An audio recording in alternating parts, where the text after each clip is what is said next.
Hi, welcome to my documentation series. If this is your first time joining, I'd like to say you're welcome.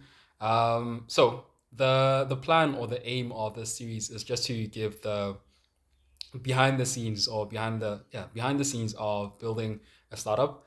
So my name is Neo. I am a software developer, and I've been learning online for the past 9 years, if I could say. And I've kind of like looked at the challenges and the difficulties of learning online. And I was like, okay, cool. Let me try to solve this problem, right?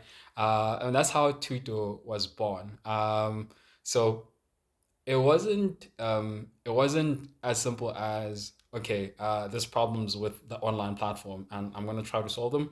I went about going this thing at a very different ways. My first approach was trying to provide the solution or trying to provide AI within high school institutions. So that was my first plan. I was like, okay, high school, there's like huge problems. We could try to solve this using AI. And that was how I first launched the application. So I launched the application, went to schools, tried to communicate with students, tried to figure out what is the pain point. And to be honest, yeah, nobody cared. Like high school kids, they didn't care. I think all they wanted was to get like really high marks and get distinctions. And the solution that I provided, I think at the current time, was not what they really wanted. And I think looking back at it, I didn't have, let's say, the insight and the patience to be like, okay, let's sit down, let's try to solve this problem. Um, because I think, in all honesty, I'm realizing now it's like the best problems that you can solve are the problems that you're facing yourself. Um, and if this problem is, I don't know, like it's pervasive in your life and you're probably like the best person to solve it. I think kind of going through that experience, I learned I learned to look inwards and the problems that I'm facing as opposed to trying to help someone else. I think from that point on, I pivoted and then moved from high school students and then tried to cater for young professionals. Now, the pivot was challenging, but easier in a way because when I'm creating Tutor or when I'm looking at features that I could add, I can look at my problems and I can be like, oh, okay, this is something interesting. Let me build it, and then I could test it, and I could be like, okay, this is something that I would use. I think right now, moving forward, that is almost like my compass, my lighting compass. So with the topic of this title, it goes to say launching, right? Launching my first startup. Um, Now the launching process is really difficult.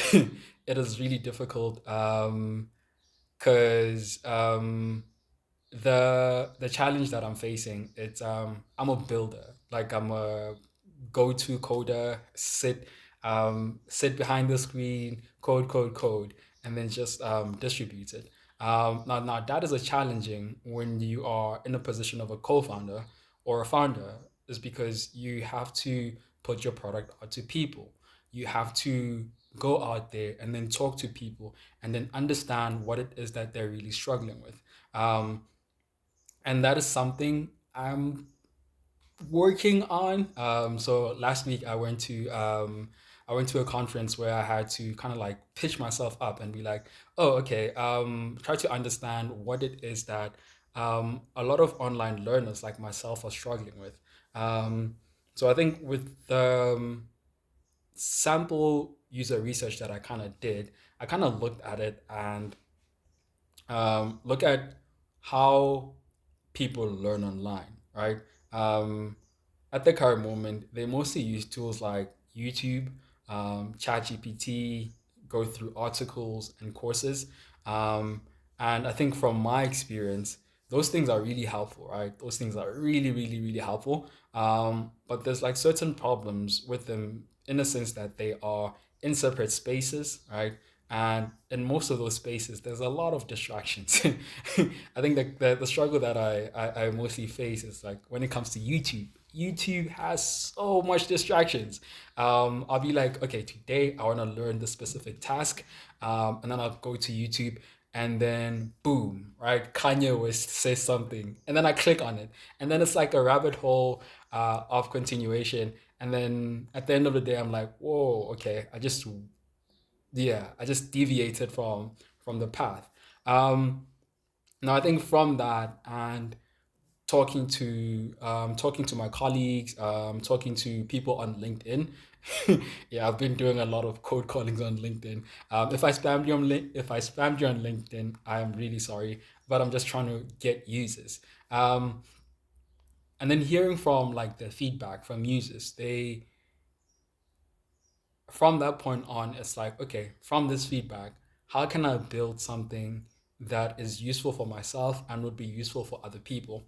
Now, in terms of like designing it, um, I'm coming to create like something that is much more minimalistic and something that gives you what you need. So if you could look at the previous update, I removed the testing feature. The testing feature is a nightmare.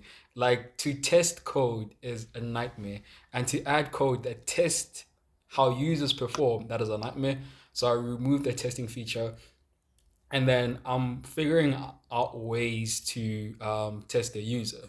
So I think the testing will be done through the chat interface. So instead of you asking Tuto the questions, Tuto will ask you. And I think that's the approach that I'm going to try to take. Some of the things that I added, um, some of the things that I added was adding recommendations. So what you will do, or essentially what you will do, is that you will search for your course.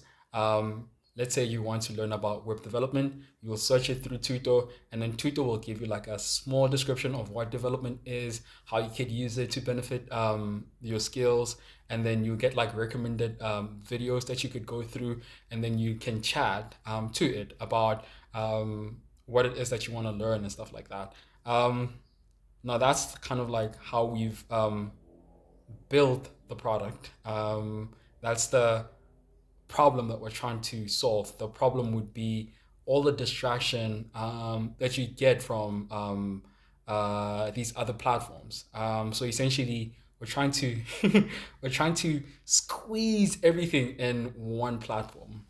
Think about YouTube, ChatGPT, and Google having a baby, right? They would create Tuto. So yeah, I think that is, let's say, the first version that we've built, um, and we've launched it to the public, obviously. Now, staying in theme with like the topic, speaking about like launching your product, I think that is a difficult process, but it's an iterative process because you kind of don't know who wants to use your product. So you have to um, continually experiment with different markets. So the first approach that I try to do, let's say if I go back within like the the high school era days, I try to communicate with people, go to high schools. So if you want specific users, you need to know where they are, and then go to them, and then try to talk to them, try to get their pain points, and then from that point on, you iterate your project, or like your software that you're building, and then you figure out ways that you could distribute it. And I think that's the most essential skill that is needed. Um,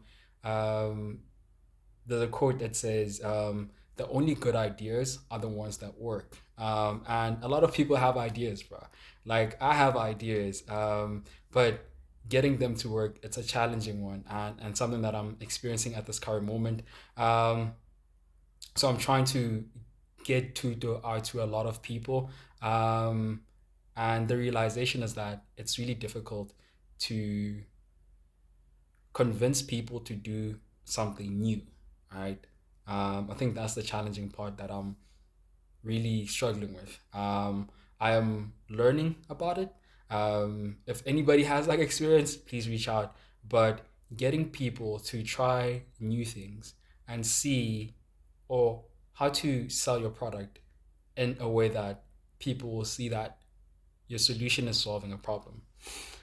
But yeah, that's kind of like an update for Tuto. Just to give a continuous update. Yeah,